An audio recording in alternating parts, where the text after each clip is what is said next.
Oke, kembali lagi bersama kami dengan Tauminesa Podcast di Tauminesa Project Channel. Saat ini kita akan membahas kasus Gemim. Nah, tunggu ya, nape opening terlalu horor kasus Gemim. Kondisi Gemim saat ini. Ya, boleh lah. Torang tahu bersama bahwa Gemim saat ini tengah diterpa badai masalah, badai pencobaan. Kalau orang bilang begitu. Nah, apa no katu kalau ada badai. Kan Tuhan bilang le memang orang kehidupan iya. Nah, jadi enggak apa-apa kan kalau badai-badai sedikit kan. Nah, mungkin pelangi itu akan muncul di torang diskusi saat ini. Amin. Terang amin kan, Kang. Nah, Del, dengar Del. Tanggal 8 sampai 10 Juni ini akan diadakan SMSI. Iya. Ya. Nah, berhubung dengan problematika yang terjadi di dalam Gemim beberapa waktu kemarin, kira-kira SMSI ini bisa nggak menjadi pemecah permasalahan atau dinamika yang terjadi dalam Gemim? Nah, untuk itu telah hadir dengan orang Pak Jekrit dan Pak Fani selaku aktivis pelayanan Gemim. Ya. Boleh sedikit diperkenalkan diri, Pak? Ya, saya Penatua Jekrit Maluenseng. Jadi Penatua pernah Penatua di Pemuda, Penatua di Kaum Bapa. Sekarang saya di Kolong. Ya, jadi paripurna DP Penatua ya. Ya, bukan DP lintas jenjang ada ya. Ya, pernah melayani medan pelayanan Oke. itu di lingkungan Gemim. Siap. Nah, kalau Pak Fani ini kok sudah asing? Sudah asing, iya. Karena kemarin tuh dengan Toran juga selaku panitia dari Pasca Nasional. Nah, mungkin untuk kali ini Torang P diskusi berbeda, Del. Ya kan? Torang berdiskusi untuk Torang P Gemim tercinta. Ya, boleh Pak sedikit. Oke, jadi memang ini sudah yang kedua kali. Jadi sudah pernah, kalau tidak salah mungkin tanggal 30 bulan yang lalu. Jadi Iya. Belum satu bulan. Belum satu bulan. Jadi nama saya Fani, saya pernah Penatua Pemuda. Jadi dan sekarang sebagai aktivis di grup Forum Diskusi Gemim dan juga Pemuda Gemim Lintas Generasi. Oke, aktivis. Dalam rangka mengkritisi persoalan-persoalan Gemim sekarang ini. Kayak pas Gemim perlu dikritisi itu. DP apa dah? Nah, izin. DP pertanyaan jadi utama. Begini, Pak. Memang ketut orang ini konten-konten beberapa konten sebelumnya ini mengkritik tentang Gemim. Ya kan? Dengan konten-konten ya kalau mau bilang dengan sarkastik sedikit. Menyinggung sistem-sistem yang torang nilai menurut orang keyakinan itu so salah, ada yang salah sih dengan Gemim. Nah, berhubungan dengan ini Pak, segala macam problematika yang ada, kira-kira Pak, SMS ini menjadi pemecah masalah enggak selaku aktivis pelayanan Gemim loh ini? Betul. Okay. Ya, sebenarnya begini, klarifikasi sedikit, bukan mengkritisi Gemim, tapi mengkritisi beberapa perilaku oknum-oknum ya yang ada dalam lingkungan pelayanan Gemim yang membuat situasi terganggu saat ini ya. Membuat ada percakapan sampai meluas ke media sosial dan membuat ramai jagat maya begitu ya, saya kira itu. Sehingga jadi sebenarnya bukan kritik untuk Gemim tetapi memberikan masukan kepada semua pihak supaya Gemim ini, karena Gemim ini bagus, gereja yang bagus, memiliki misi yang sangat luar biasa untuk menyebarkan misi Injil Tuhan, menjadi berkat bukan hanya bagi warga Gemim tapi bagi warga masyarakat bangsa dan negara. Itu jadi itu satu, kita straight. Jadi lembaga Gemim tidak salah, tidak masalah, tapi orang-orang atau oknum-oknum itu yang perlu kita kritisi untuk melakukan hal-hal yang baik dan benar. Nah, sekarang ini kan begini, mengapa harus kita memberikan kritik? Karena ternyata ada beberapa hal yang memang perlu kita berikan masukan. Bahkan sebenarnya agak lebih straight, kalau boleh kita robah ya, kita setelah kita melakukan evaluasi ternyata banyak hal yang perlu dibenahi di gereja ini, terutama berkaitan dengan tata gereja. Yang ya tata gereja 2021 itu banyak hal yang mengundang multi tafsir, bahkan juga membuat banyak hal yang menjadi pencobaan itu tadi yang disebut tadi di gereja kita gitu ya. Jadi saya kira itu. Nah itulah sebabnya karena masalah-masalah itu, maka salah satu solusi, bahkan menurut saya bukan salah satu, satu-satunya solusi menyelesaikan masalah yang ada di Gemim adalah perubahan tata gereja dengan sekarang ini sudah dilantik panitia SMSI. Nah itu saya kira on the track sebenarnya kita. Nah kita berharap ini semua berjalan dengan baik sehingga pembahasan penyelesaian berbagai carut marut masalah yang ada di Gemim bisa diselesaikan. Nah forumnya SMSI ini untuk merubah atau katakanlah merevisi tata gereja ke arah yang lebih baik, yang lebih menjawab tantangan pelayanan dan juga menyelesaikan masalah. Jadi bukan hanya menyelesaikan masalah tapi menjawab kebutuhan pelayanan kita ke depan. Dan itu akan menjadi pandu bagi kita dalam menjalani tugas-tugas panggilan pelayanan gerejawi di lingkungan gereja Masih Injil Minahasa. Jadi itu menurut saya, jadi itu satu-satunya menurut saya ya. Kalau SMS ini tidak dilaksanakan, tidak menyelesaikan masalah, berarti kita kembali kepada masalah. Gitu kan sekarang ada masalah. Jadi menjadi suatu keharusan ya SMS ini harus terlaksana. Ya. Jadi itu pemikiran saya. Jadi yang mau bahas yang paling utama yang akan dibahas di SMS ini kan adalah tata gereja. Ya. Tata gereja. Berarti kalau apa yang Bapak jelaskan tadi, berarti masih ada banyak kekurangan di tata gereja 2021 ini yang memang harus dirubah untuk menjadi lebih baik atau seperti apa? Sangat banyak, sangat banyak. Kami dari forum yang tadi Pak Fani bilang, forum pemuda Gemim lintas generasi itu, dan juga forum diskusi Gemim yang sangat aktif mendiskusikan hal ini, menemukan banyak masalah. Kami kebetulan membuat satu tim yang kemudian mengkaji tata gereja yang ada sekarang. Dan setelah tim pencari fakta ini, Pak? Bukan tim pencari fakta, bukan tim pencari fakta, tapi kami ingin meluruskan segala sesuatu ke arah yang benar.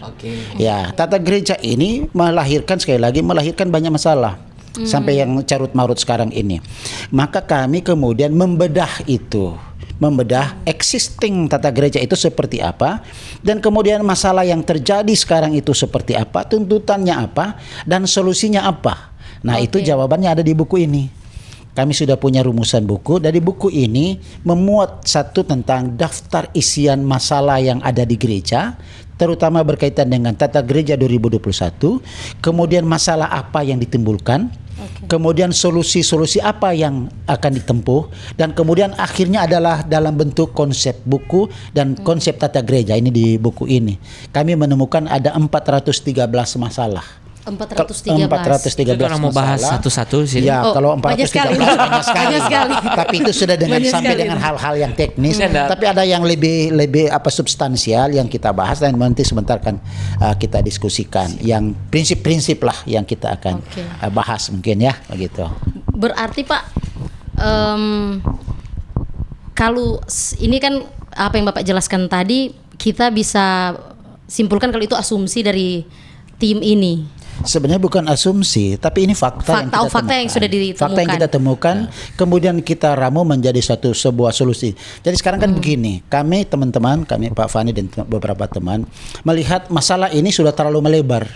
Sudah melebar sangat jauh, sangat luas, dan karena itu kami berpikir bagaimana solusi ini tidak menjadi makanan dalam tanda petik dari media sosial yang kemudian membias dan merusak nama gereja.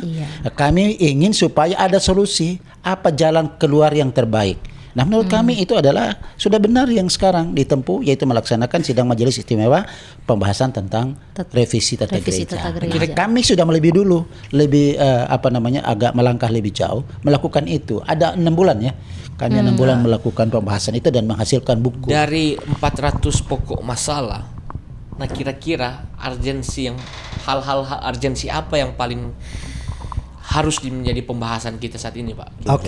Jadi sebenarnya semua kok sudah terjawab sebenarnya, Pak. Cikrico bilang tadi sama. Jadi sebelum masuk di situ, jadi sebenarnya perlu kita akui bahwa tata gereja 2021 ini tercipta juga dengan cara yang keliru. Itu sebenarnya. Itu masalah pertama sebenarnya. Keliru. Seperti apa tuh kekeliruan menurut karena dari Pak Fani kan? Walaupun itu terlaksana pada saat Covid sebenarnya kan tahun 2021. Iya, Covid. Jadi betul. Pelaksanaan itu dalam bentuk daring, tapi juga dalam bentuk jadi luring. Setengah daring, setengah luring. Ada juga yang di komisi-komisi itu di beberapa Nah, tapi kan gereja, bukan pada saat itu, Pak, itu tapi disepakati bersama. secara teknis. Ya, teknisnya. Secara Ah, teknis oke. itu. Namun di samping itu juga memang diputuskan di SMSI. Iya, betul. Namun sesudah SMSI itu dirumuskan kembali lagi oleh BPMS pada waktu itu. Oh, jadi yang sudah dirumuskan di SMSI dirumuskan disitulah lagi. kekeliruan yang terjadi. Wah, berarti DP potensi Nah, sehingga bias. bias itu bias itu, iya ya. kan? Jadi bias itu sudah terjadi pada saat secara teknis itu yang luring dan during itu. Betul. Itu juga kan sebenarnya sudah bias. Ya, faktor emosional itu kan berpengaruh. Ya, Ya bagaimana kan? sidang yang sebenarnya bukan dalam persidangan sebenarnya. Itu sebenarnya sudah kekeliruan. Kemudian hasil daripada SMSI itu yang tahun 2021 dirumuskan kembali oleh BPMS pada waktu itu di apa? Di perkebunan mana waktu itu yang dilaksanakanlah itu, dan pada akhirnya rumusan itu yang menjadi buku tata gereja ini. Nah ini Pak, ini kan dirumuskan di SMSI terus dirumuskan kembali oleh BPMS. Ya. Kita ini ditetapkan di SMSI tapi dirumuskan kembali di. ya itu yang Nah, Jadi ada potensi tunggu. perubahan enggak dari pasti karena perumusan kembali kan itu. Kita orang ini nggak terlalu paham tentang DP proses. Cuma kalau sebagai orang awam, orang-orang yang bapak-bapak yang memimpin di BPMS itu adalah orang-orang yang orang percaya sebagai warga gereja Gemim. orang-orang pilihan? Iya. Amin. Maksudnya kenapa bisa salah apa yang orang rumuskan? Karena kan pertama hasil sidang SMSI itu sah. Iya. Sah. Mungkin kita nggak tahu kalau apa yang dirumuskan oleh BPMS itu salah secara hukum atau bagaimana, kita nggak tahu. Tapi kalau secara pandangan torang sebagai warga gereja yang nggak mengerti apa-apa, dan Pak torang misalnya sama yang sekarang kan DP masalah di Gemim banyak sekali sama yang tadi yang saya jelaskan. Torang tuh jemaat yang kita lihat tetap pelayanan jalan, kegiatan bapak, ibu, pemuda remaja, anak semua jalan di kolom-kolom jalan. Jadi untuk orang mau bilang bahwa ini salah atau mungkin DP penjelasan yang lebih bisa dimengerti oleh jemaat awam nang Pak. Oke, jadi proses ini saya mau katakan tadi sebenarnya proses lahirnya tata gereja 2021 sebenarnya. Ya. Oke. Ya. Dan sesudah itu secara substansi isinya juga itu ternyata bermasalah. Oh, Ternyata bermasalah. Misalnya ada beberapa hal yang tugas tanggung jawab BPMS, kemudian pembagian tugas. BPMS itu ketua tanggung jawabnya apa, wakil ketua tanggung jawabnya apa, ternyata itu ada biasnya dan sesungguhnya tidak mencerminkan bagaimana itu organisasi gerejawi. oh Kalau ya. kita mau dalami tata gereja 2021, makanya Dan ini itu sudah memang- dijelaskan di 413 masalah perlu tadi kan. memang dirubah, perlu direvisi. Dan kami dari PGLG itu sudah dari tahun lalu mencoba berusaha merumuskan, dan kami sudah temukan ada sekitar 413. 413. Ini berdasarkan kajian dari para ahli. Iya. Iya, iya. Para Ya. ahli. Iya, Dan iya. kami juga Kan melibatkan para ahli teologi ya, dan Iya. juga apa namanya ahli Hukum gereja. ahli hukum gereja, Oke. ahli tata gereja. Ahli tata gereja. Nah, kalau menjawab apa yang disampaikan oleh Edgar tadi, misalnya ada beberapa poin, misalnya pimpinan sidang SMSI. Nah, dalam tata gereja 2021 itu yang menjadi pimpinan sidang adalah ketua Ya. BPMS. Salah itu. Iya. Nah, Kalau di itu kan organisasi itu diorganisasikan Harusnya kan DP pimpinan sidang ini kan tuh dipilih. ini debatable karena orang kan Oh tuh iya, nggak menguasai pengalaman. menguasai Tapi ini. ya. prinsip organisasi Betul. dimanapun Sudah dilanggar ya. Iya, itu sudah betul. dilanggar. Kalau orang Harusnya di organisasi tidak kan demikian. Iya. Nah, DP makanya proses kami kan. mengusulkan untuk menjadi pimpinan sidang di SMSI ataupun SMST dan SMS 5T itu harus ada pimpinan sidang. Pimpinan majelis persidangan. Majelis. Yang diambil dari peserta persidangan. Bukan lagi BPMS, apalagi ketua BPMS. Nah, yang menjadi persoalan di sini kalau BPMS yang menjadi pimpinan sidang apalagi ketua, otomatis akan menjadi otoriter ketua itu. mungkin setelah waktu itu cepat-cepat tuh. Bisa jadi. Supaya dong. Iya, iya. Iya. Asal Bapak senang. Iya toh? Ah, bisa saja kan? Prinsip berorganisasi sebenarnya sudah tidak terpenuhi. Iya. Ketika dalam memimpin organisasi itu persidangan tertinggi dipimpin oleh Iya. BPMS. Jadi Nah, gini, itu iya. salah satu. Kemudian yang kedua tentang ex officio. Nah, kita tahu ini BIPRA dari tahun 70, BIPRA ini dimasukkan ke gereja di Gemim dan menjadi bagian dari pelayanan Gemim, dan bahkan pelayanan BIPRA itu yang menjadi pelayanan utama di Gemim. Jadi bagaimana pimpinan BIPRA itu menjadi dipenatuakan, kemudian menjadi ex officio BPE, Badan Pekerja Majelis di semua tingkatan, itu sebenarnya merupakan jiwa pelayanan daripada Gemim. Nah, Tombak. sekarang Tata Gereja Boleh bilang tombak itu, Pak. Tombak pelayanan. Iya. Tombak pelayanan justru itu dihilangkan ex officio. Waktu itu baru pemilihan periode lalu memang yang paling panas dibahas itu ex officio. Iya. Nah, Nah, kami mungkin mengharapkan orang kan terlahir di beberapa mungkin generasi sebelumnya, generasi sekarang kan tidak mengerti nih ex officio seperti apa ya. Karena orang terlahir atau pas beranjak usia dewasa, orang so buka ex officio kan. Nah, mungkin Bapak boleh menjelaskan sedikit tentang apa sih ex officio dengan keuntungan dari ex officio ini. Iya. jadi Kenapa sampai juga dihilangkan? Nah, pada saat dihilangkan itu saya juga tidak tahu apa maksud dan mereka menghilangkan itu, tapi sesungguhnya sangat merugikan pelayanan BIPRA sesungguhnya, dan pelayanan BIPRA otomatis pelayanan gereja kita ini yang dirugikan sesungguhnya. Walaupun katanya alasan ditiadakan ex officio itu karena pimpinan BIPRA di sinode waktu itu katanya ketika rapat tidak hadir dan sebagainya, walaupun itu alasan-alasan yang sebenarnya tidak masuk akal, sehingga masa alasan personal begitu di generalisir, kan tidak demikian. Nah, oleh karena itu perjuangan kami dalam perubahan tata gereja ini salah satu dimasukkan kembali Ex officio. ex officio itu, karena selain ada pembelajaran, regenerasi, ketika ketua-ketua BIPRA itu dimasukkan dalam badan pekerja di semua aras, itu setiap keputusan rapat BPM, Badan Pekerja Majelis, itu otomatis BIPRA sudah terlibat. Nah, sekarang ini kan kalau tidak ex officio, maka BPMS Badan Pekerja itu tidak ada pimpinan BIPRA di dalam. Salah satu di situ. Ya. Jadi itu tempat belajar sesungguhnya ketua-ketua BIPRA, bagaimana terutama pemuda dan remaja, anak sekolah minggu, untuk bagaimana belajar berorganisasi, belajar memimpin dan sebagainya ketika dia ada di badan pekerja di aras jemaat, Ya. wilayah dan sinode. Betul. Oke, nanti Itu Pak Jerry satu. tambahkan. Itu satu. Yang kedua, BIPRA ini kemudian kehilangan arah dan kehilangan cantolan. Dan kemudian BIPRA ini sebenarnya dalam tanda petik hilang dalam struktur, karena dia mau masuk di mana dalam struktur gereja. BIPRA itu terlepas. Jadi siapa yang bertanggung jawab terhadap BIPRA? BIPRA sendiri. Apakah BIPRA itu kemudian dibiarkan sendiri? Tidak bisa kan? Dia harus berada, dia nyantol ke badan. Nah, tapi dia putus ini ke badan, ini hilang. Ini. Jadi karena itu nanti ini BIPRA ini dia masuk dalam struktur mana, hilang dalam struktur ketika dia lepas itu, sehingga memang kehilangan arah dia dalam pelayanan.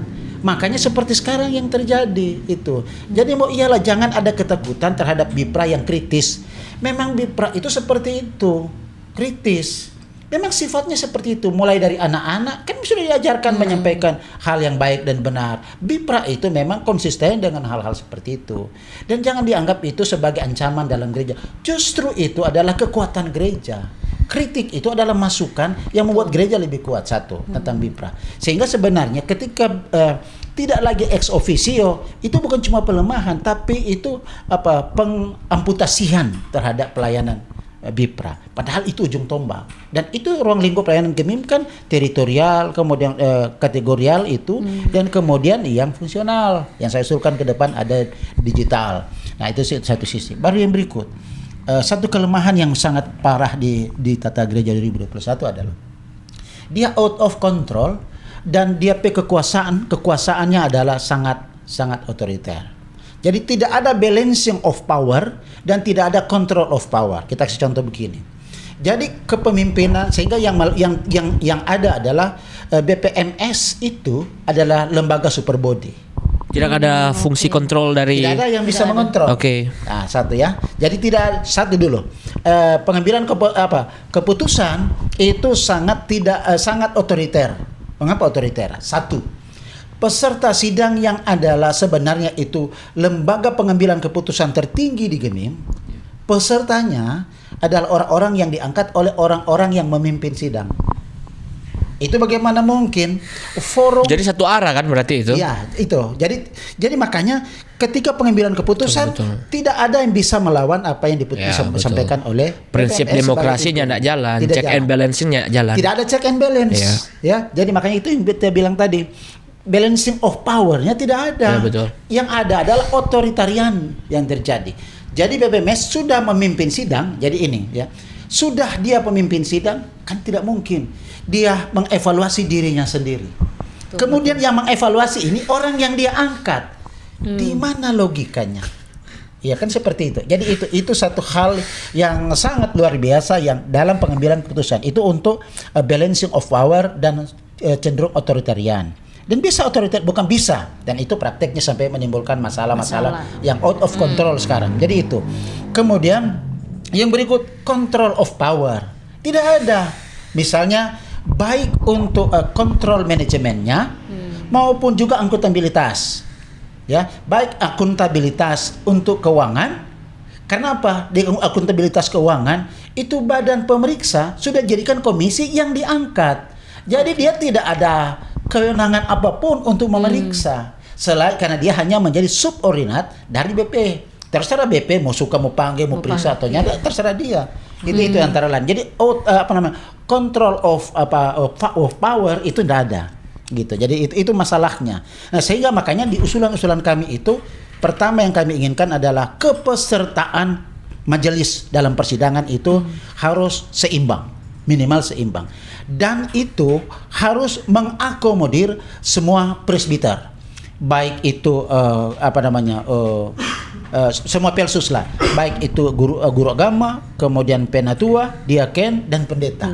Nah, itu yang sekarang yang jadi peserta itu kan 65% yang ditunjuk. Saya tidak mau nyebut secara subjektif, tapi yang ditunjuk dan diangkat oleh PPMS. Mana mungkin dia berani memprotes orang yang mengangkat, itu satu hal yang mustahil ya gitu. Nah, itu.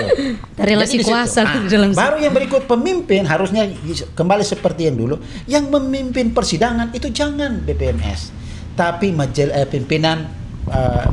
majelis persidangan. Ya, supaya netralitas perjalanan sidangnya terkontrol. Ya. Jadi satu balancing of power-nya itu terjaga.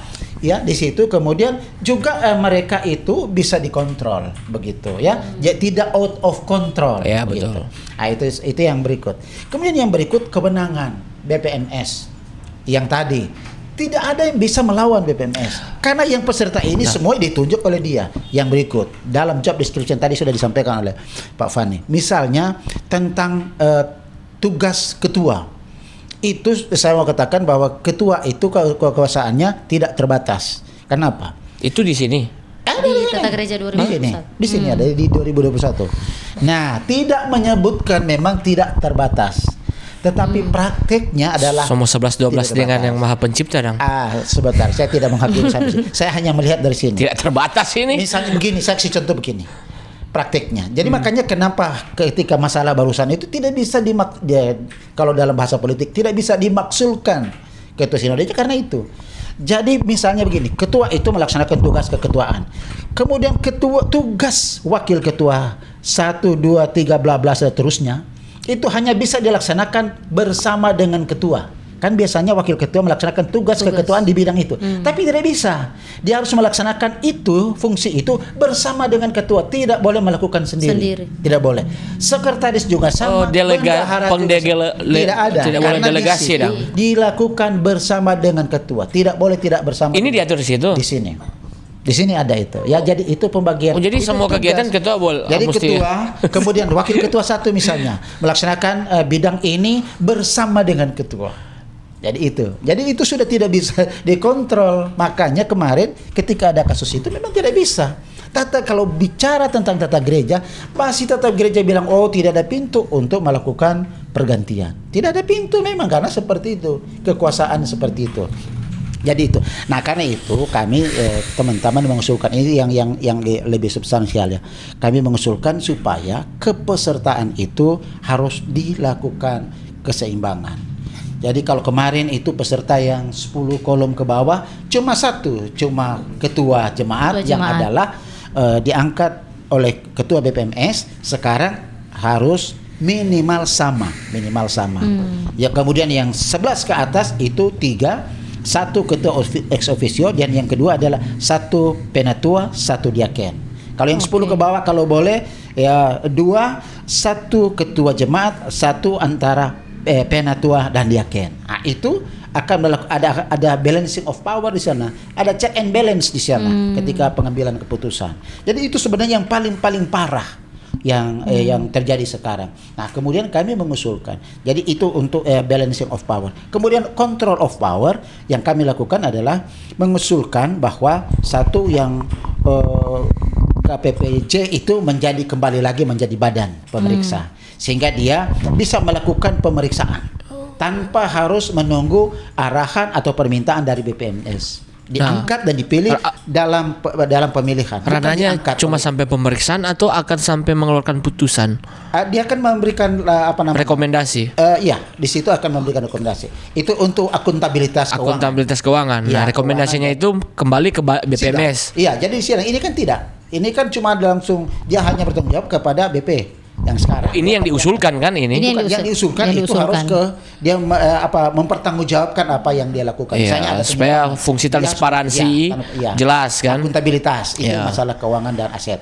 Baru yang berikut control of power yang kami usulkan di konsep ini adalah ada lembaga yang namanya komisi etika ya, komisi etika gereja. Nah, komisi etika gereja ini dia akan menguji segala keputusan. Kalau misalnya ada orang yang tidak puas dengan apa yang diputuskan oleh BPMS, orang boleh banding, menyampaikan kepada komisi etika gereja bahwa orang tidak bisa menerima keputusan ini karena subjektif, karena melanggar aturan. Ini kan sekarang tidak ada. Nah, ketika kita menyampaikan itu kepada komisi etika gereja, maka mereka kemudian bisa menyampaikan itu dan mengambil keputusan. Nah, jadi itu sehingga control of power-nya ada, baik manajemennya maupun akuntabilitas pengelolaan keuangan. Jadi itu. Nah, baru yang ex officio tadi yang sudah Pak Fani jelaskan. Jadi itu konsen kita ada di situ sampai subjektivitas usaha kita untuk kebaikan gereja. Dan banyak lagi, Pak Fani ini banyak sekali menginventaris itu karena dia sampaikan. Sesuatu kali Kang Pak. Nah, untuk SMSI yang tanggal 8 sampai 10 Kang, tanggal 8 sampai 10 Juni ini berarti mengacu pada Tata Gereja 2021. Ya, betul itu tapi maksud. Ya, jadi untuk perubahan atau revisi, bahasa sekarang kan revisi. Tata Gereja 2021 dari pokok-pokok yang ada di apa yang mau dirubah dari 2021 kan. Nah, kami sudah mengusulkan yang sudah diterangkan panjang lebar tadi oleh Pak Jack Reed, sehingga diharapkan tanggal 8 dan sampai 10 Juni benar akan terjadi SMSI ini untuk merubah atau merevisi. DP pelaksanaan kan so pasti itu tanggal 8 sampai 10 Juni. Ya. Jadi panitia ini sudah dilantik. Panitia SMSI itu sudah ada. Sudah dilantik tanggal berapa kalau tidak salah, tanggal 1 Maret kalau tidak salah. Oh iya, tanggal 1 Maret. Jadi sudah 3 bulan lebih lah masa kerja ya. Ya, masa kerja 3 bulan. Dan mereka panitia saya kira sudah siap untuk melaksanakan secara teknis, tempat, lokasi dan sebagainya, itu saya kira sudah siap. Bapak-bapak ini juga termasuk panitia. Termasuk panitia SMSI. Iya. So sejauh apa kesiapan dari panitia untuk mensukseskan, bukan menyelenggarakan, akan mensukseskan. Dari segi teknis pelaksanaan saya kira tidak ada masalah. Jadi ketua panitia Pak Riki Langi dan juga sekretaris Pak Dolfi Angko, kemudian jajaran panitia itu saya kira sudah siap. Secara teknis pelaksanaan itu sudah. Nah, sekarang kan tinggal materi. Nah, materi ini yang menurut Tata Gereja disiapkan oleh BPMS. Mereka sudah membentuk tim kompilasi untuk menjaring, mengumpulkan materi-materi apa yang akan disampaikan di SMS nanti. Nah, materi-materi ini diharapkan yang kami juga susun sekarang yang sudah dalam bentuk buku dari tahun lalu, diharapkan ini juga menjadi salah satu konsep materi yang akan dibahas di SMS nanti. Dan saya kira sudah diterangkan tadi bagaimana usulan-usulan revisi ini untuk memperbaiki tata gereja 2021 ini. Nah Pak, Oke. SMSI ini akan dilakukan secara terbuka atau tertutup Pak? Ya, secara terbuka. Jadi persidangan ini SMSI ini akan dilaksanakan sesuai dengan kaidah-kaidah persidangan. Apakah orang ini sebagai yang awam sama yang dia selalu katakan, Yang mau menyaksikan di mana ini SMSI ini? Oh bisa, ini kan sidang terbuka. Sidang terbuka. Bukan. Mau datang atau ada virtualnya? Jadi semua jemaat bisa menyaksikan ini sidang ini. Lokasinya di mana Pak? Direncanakan tuan rumah wilayah Manado Barat Daya, dan untuk lokasi direncanakan di Novotel. Novotel. Grand Kawan Rumah. Mau tak tutup sih kalau Mar kan boleh pergi. boleh pergi Kang. Boleh pergi. Oh, orang mesti pergi Balibut berarti Kang. Cuma penasaran. Persidangan gereja ini kan adalah persidangan yang terbuka. Persidangan di tingkat manapun, majelis jemaat, majelis wilayah, majelis sinode, itu adalah persidangan terbuka dan semua anggota jemaat boleh mengikuti sesungguhnya. Nah, memang karena keterbatasan lokasi, keterbatasan tempat, maka memang kami akan menyiapkan ya semacam apa istilahnya live streaming. Oh, live streaming. Boleh. Mantap itu. Disaksikan. Nah, Sehingga Pak. orang-orang peserta yang menjadi utusan jemaat berbicara itu kan jemaat bisa saksikan apa yang dia bicarakan, apa yang dia sampaikan, apa yang dia usulkan. Sehingga itu bisa panitia akan merekam semua itu apa yang diucapkan sehingga bisa dipertanggungjawabkan. Ya, benar dia menjadi utusan jemaat memperjuangkan kepentingan jemaat. atau hanya kepentingan yang lain. Ini kan naskah usulan Iya. yang akan dibawa di SMSI. Iya.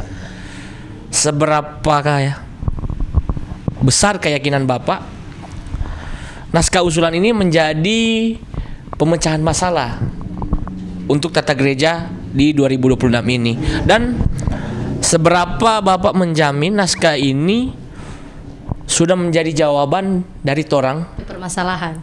pemuda permasalahan? Seberapa besar keterlibatan pemuda di dalam pembentukan usulan ini, perancangan naskah usulan ini? Karena izin Pak Iya. saat ini kan orang punya data bahwa pemuda di Indonesia kan orang tadi lah 60% pemuda yang menguasai Indonesia saat ini. Yang dominan ada usia muda kan. Orang selalu terdistraksi dengan sistem atau gaya pelayanan Gemim saat ini. Maka dari itu kita boleh menyimpulkan bahwa angka pelayanan di gereja menurun. Banyak pemuda yang malas masuk gereja. Nah, kalau menurut kita hipotesa itu karena kita rasa sistem yang ada bobrok. Makanya orang sering bikin konten menyinggung beberapa oknum yang orang rasa melunturkan lah orang nilai-nilai kerohanian. Meskipun itu salah, itu cuma subjektivitas. Sebenarnya bahwa nilai kerohanian itu bukan seperti itu kan tolak ukurnya kan. Tapi menurut kita mencoba mewakili beberapa rekanan pemuda. Sejauh apa Bapak yakini naskah usulan ini mewakili torang suara hati, unek-unek. Oke, jadi untuk mau bikin ini tata gereja 2026 bisa bukan memuaskan lah, setidaknya sistem di dalam Gemim jadi lebih baik. Jadi Edgar ini semacam curhat ini sebenarnya. Iya. Taruh jok kita enggak usah aja teman-teman. Mar banyak sih yang Pak titip. Dan ini mewakili banyak generasi muda sebenarnya, banyak mewakili pemuda Gemim sebenarnya. Ya Pak, karena mungkin sebelum Bapak jawab, karena kan pemuda yang mau jadi penerus gereja, beberapa orang mungkin Bapak pelayanan sekitar 30 tahun. 30 tahun ke depan ini pemuda-pemuda yang akan ada di gereja itu, kalau DP sistem tetap begitu, yang akan menerima DP akibat keburukan itu ya para pemuda dan anak-anak sekarang, pemuda remaja dan anak-anak. Jadi kenapa itu yang Edgar sampaikan itu, karena sebenarnya itu kekhawatiran. Kegalauan anak muda sekarang. Iya. Mereka tuh orang tidak bisa juga mewakili dorang karena ya orang cuma ya pemuda no. Ya. Mungkin ini orang asumsi dari beberapa komentar yang orang baca, beberapa postingan yang orang baca, ndak bisa juga disimpulkan semua begitu, ndak juga. Kita percaya kan tuh masih banyak pemuda yang percaya suka ini 2021 ini Kang. Ayo taninta. Cuma itulah nanti kan di masa depan pemuda, remaja, anak-anak yang nanti akan ada di posisi bapak-bapak ini toh. Iya. Begitu dong. Jadi Kira-kira. jadi sebenarnya ini lebih menguatkan apa yang sudah disampaikan oleh Dela dan juga Edgar, bahwa memang ini suara dari pemuda sekarang yang seolah-olah tersumbat kan seperti itu. Nah, oleh karena itu kami melihat salah satu jalan keluar yaitu ex officio, salah satu karena sesungguhnya ini masalah pelayanan ini kan sangat kompleks. Masalah pelayanan ini sangat kompleks. Ada pendekatan bagaimana di kolom, bagaimana di tingkat jemaat, tingkat wilayah dan seterusnya. Dia harus bottom up kan. Bagaimana faktor keluarga, bagaimana faktor pelayanan. Tombaknya di bawah. Betul. Jadi sangat kompleks sesungguhnya masalah pelayanan ini. Namun ada satu pendekatan yang hendak kami capai yaitu melalui ex officio. Misalnya mengembalikan ketua pemuda yang di penatua pemuda itu menjadi anggota badan pekerja misalnya. Otomatis kan ketika rapat-rapat, ketika pertemuan-pertemuan, maka suara-suara aspirasi pemuda bisa disuarakan dalam rapat-rapat badan pekerja. Betul. Dalam tiga tingkatan, tingkat 3 aras. Itu salah satu contoh saja. Sampai suara kan sekarang mati loh. Iya, karena ketua pemuda saja tidak ada di badan. Tidak ada hak. Iya, betul. Bagaimana dia mau menyalurkan aspirasi walaupun badan pekerja itu setiap bulan itu harus ada rapat. Itu tata gereja mengatakan. Malah bisa sampai 2 kali tiap bulan untuk bagaimana menganalisa, menjaring dan membahas persoalan di jemaat. Nah, penatua pemuda tidak ada di badan. Kan seperti itu. Betul. Bagaimana masalah-masalah pemuda bisa dibahas? Itu salah satu contoh saja. Pentingnya ex officio itu ada. Ketua-ketua pemuda itu ada di badan pekerja, wilayah, jemaat dan sinode. Kan seperti itu. Kemudian masalah anggaran atau masalah program, kan tidak otomatis program pemuda itu menjadi program di jemaat. Karena apa? Karena pemuda tidak ada di badan pekerja. Ataupun kalau itu memang program itu akan menjadi program jemaat, ya ketua pemudanya tidak terlibat dalam pembahasan di tingkat badan pekerja. Nah, itu salah satu sisi yang melemahkan sesungguhnya pelayanan pemuda. Belum lagi tentang bagaimana pendidikan kader. Jadi ketua-ketua pemuda itu ketika dia ada di badan, sesungguhnya itu sementara dilatih kaderisasinya. Bagaimana dilatih tentang kepemimpinan. Saya dulu waktu ketua pemuda sebagai badan pekerja, kalau ada jemaat meninggal, saya sebagai badan pekerja bisa membawakan sambutan di ibadah pemakaman. Walaupun waktu itu saya masih pemuda. Karena saya badan pekerja, maka saya mendapat tugas untuk membawa sambutan, membawa apa saja, mendapat tugas-tugas pelayanan, dan itu sesungguhnya tugas-tugas dalam rangka kaderisasi, dalam rangka orang membekali diri sebagai pemuda, tapi karena sudah menjadi badan pekerja mendapatkan tugas-tugas pelayanan yang bahkan bisa naik mimbar. Kita karena dulu ketua pemuda badan pekerja naik mimbar.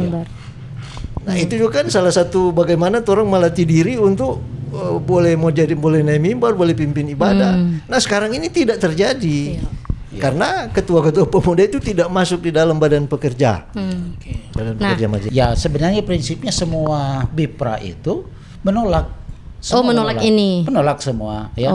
Cuma kan tidak berdaya yang tadi sudah dijelaskan oleh Pak Fani, bahwa ketika sudah ditetapkan dalam sidang, kemudian dirumuskan kembali. Itu biasnya ada di situ. Nah, sebenarnya BIPRA ini bukan gagah-gagahan ini BIPRA ini mau masuk di BP dalam semua tingkatan, bukan karena ingin mendapatkan jabatan, bukan itu, tapi multiply effect pelayanan ketika BIPRA itu ada di dalam badan. Tadi sudah satu dijelaskan oleh Pak Fani tadi tentang latihan kader ketika dia ada di situ. Jadi ketika dia penatua remaja, di situ dia belajar menjadi lebih bijak, lebih arif di situ, menjadi pemimpin yang lebih baik karena dia belajar, dia ada bersama di badan, dia punya mental sebagai seorang pemimpin yang lebih paripurna, bukan hanya di remaja tapi di badan berarti kan mengayomi semua. Jadi itu sudah hal yang luar biasa dalam pembinaan dan dalam pembentukan mentality sebagai seorang pemimpin yang baik di kalangan gereja. Nah, itu. Jadi kemudian yang berikut adalah tanggung jawab sebagai seorang pemimpin. Jadi banyak hal. Baru yang berikut aksesibilitas pelayanan. Ketika dia ada di badan, dia bisa bersuara, tadi sudah disuarakan, untuk menyampaikan kami akan melakukan ini. Sekarang di sinode itu, komisi PKB Sinode misalnya. Bagaimana aksesnya ke BPMS kalau dia tidak masuk di BPMS? Sekarang dia mau menyuarakan tentang pelayanannya di Sinode itu di mana? Di mana? Tidak ada. Ya kan? Yang memimpin SMST itu adalah BP. Mereka tidak di BP, mau masuk bagaimana? Bukan sebagai peserta, mau bersuara bagaimana? Untuk menyampaikan pelayanan mereka, bahwa mereka akan melakukan ini, melakukan kreasi ini dan itu. Bagaimana mungkin pemuda remaja itu meng-create pelayanannya supaya lebih hidup, supaya lebih menjawab kebutuhan pelayanan kalau dia dibatasi. Ketika dia tidak berada di BP, maka ruang lingkup pelayanannya terbatas. Jadi itu, makanya itu multiplier effect sebenarnya. Ketika BIPRA ini ada di dalam itu keuntungan-keuntungannya. Dan aksesibilitasnya, baru kemudian pembinaan, kemudian ruang gerak pelayanan, ruang gerak untuk mengefektivitas pelayanan, meng-create pelayanan itu sangat besar. Ya, jadi situ ya. Sekarang ketika pemuda misalnya bersuara, kenapa anggaran kami kurang? Mau bersuara di mana? Gak ada. Di sidang, diabaikan. Susah dia mau melawan ini. Kalau misalnya seperti di Paulus itu berapa kolom? Dia cuma 5 dan masing-masing bergerak sendiri dibandingkan dengan penatua diaken dari setiap kolom. Jadi itu susah. Maka satu-satunya solusi adalah supaya pelayanan di BIPRA itu efektif dan efisien, bagus, paripurna, maka dia harus ex officio. Tidak ada pilihan lain selain itu. Dan selama ini saya kira sebenarnya memang sudah diatur anggaran sekian, ya. Tapi sebenarnya BIPRA itu lebih kreatif dalam mencari anggaran. Dia lebih banyak, sebenarnya anggarannya paling banyak, lebih dari 80 sampai 90% dicari sendiri oleh BIPRA. Pelayanannya itu anak sekolah minggu sekalipun. Itu 90% itu coba kalau bukan orang mau kegiatan ini, kegiatan itu dan seterusnya, ya toh? Itu sekarang ada kecenderungan agak negatif terhadap kegiatan-kegiatan BIPRA. Lah, mana lebih bagus kita mau tanya sekarang. Kaum bapak misalnya, saya kasih contoh. Ada orang yang bilang, oke, paling kok ini paduan suara. Saya mau bilang, mana tuh orang suka? Ini bapak-bapak ada di gereja ada latihan menyanyi atau ada di leput kongba minum? Berapa lama dorang itu selama latihan nyanda ada di leput, mana ada di gereja, ada latihan. Satu saja. Baru satu itu. Baru yang berikut, dorang ada di gereja sebelum latihan berdoa. Daripada dorang ada minum cap tikus di jalan, kongso jadi soal. Ada leto Pak, ya jabal latihan Bapak pancing dulu supaya tak buka suara. Tapi paling tidak nyanda sebanyak yang masih ada di peta setidaknya pengaruh. Tereduksi jauh lebih kurang. Itu. Itu. Baru kemudian dorang mulai menjaga. Baru belum pelatih marah-marah pada orang. Pelatih marah-marah itu apa? Pembinaan. Dan dorang dengar, yang ada hampir tidak pernah ada itu pelatih veto. Kayak pengambil suara begini, dorang ladanya hampir tidak ada. Nah kalau misalnya kita itu pembentukan karakter. Nah. Itu Alkitab bilang apa? Lebih baik 1 hari di pelataran daripada 1000 hari di tempat lain. Coba. Betul. Itu tuh dimensi-dimensi itu yang diabaikan. Jangan. Orang di BIPRA ada yang mengatakan, BIPRA ini. Coba lihat di Alkitab. Itu mengapa kami dengan kebetulan orang ini dari pemuda. Betul. Begitu getol memperjuangkan ini karena itu. Ini SMSI pasti tuh. Iya. Kan panitia sudah dilantik. Ada kemungkinan tertunda ini SMSI? Tidak ada. Tidak ada. Jadi berarti itu salah satu harapan. Maksudnya sama tahu ada tertunda tuh atau apa? Ya, jadi sudah ditetapkan tanggal. Jadi kami pada saat lantik 1 Maret itu sudah disampaikan bahwa pelaksanaan itu tanggal 8, 9, 10 Juni. Itu sudah disampaikan waktu semenjak pelantikan panitia. Oke. Jadi saya kira, dan kalau toh ada pemikiran untuk menunda, itu akan mengganggu tahapan-tahapan yang lain, tahapan pemilihan Pelsus di kolom dan sebagainya. Dan kalau Pelsus terganggu, akan mengganggu juga pemilihan di wilayah. Akan juga mengganggu pemilihan di tingkat sinode. Nah, oleh karena itu memang sudah tidak boleh lagi ada pemikiran lain untuk selain tanggal 8, 9, 10 Juni ini. Kemudian harapan-harapan bahwa kami berharap benar-benar di SMSI itu dibahas pokok-pokok pikiran yang betul-betul menciptakan tata gereja yang menjawab tantangan Gemim sekarang. Oke. Saya kira seperti itu. Jadi jangan ada lagi kepentingan-kepentingan pribadi, kepentingan-kepentingan kelompok untuk diperjuangkan untuk masuk di tata gereja 2026 ini. Jadi akan disebut tata gereja 2026. Hasil SMSI 2026 ini tentunya. Jangan untuk melanggengkan jangan lagi untuk kekuasaan dan sebagainya. Dia berupaya dan ada misalnya tadi periodisasi. Ada tadi sudah disinggung tentang politisasi dan sebagainya. Semoga katuk bapak-bapak Harapan dan juga mungkin mewakili jemaat Harapan. Karena terasa orang semua yang suka membahas ini adalah orang-orang yang peduli dengan Gemim. Amin, betul.